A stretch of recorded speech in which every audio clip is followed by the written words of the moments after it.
is seated in mourning. In green pastures, and leads me beside. He shall refresh my soul and guide me in the paths of righteousness.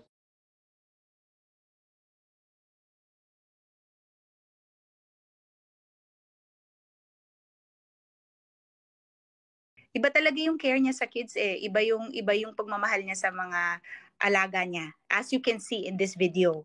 When her sister sent that I was nauseous talaga, parang I was feeling sick to my stomach when her sister Dory was messaging me and sending the voice messages na nasa fire siya holding the baby. But it's so like her.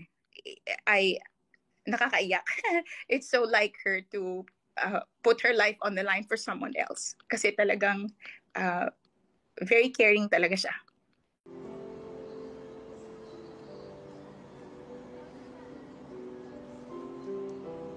Sa ating inorganisang Filipino Community Prayer para ipanalangin ang Pray for all individuals and communities in Taiko and beyond.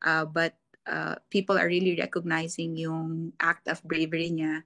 I think, you know, when you're in that time din, yung desperation mo, syempre gusto mong mabuhay, you're in survival mode. Pero the fact na hindi niya binitawan yung, like, hawak niya yung bata, hindi niya naman anak yun. So, I commend her. I'm so proud of her.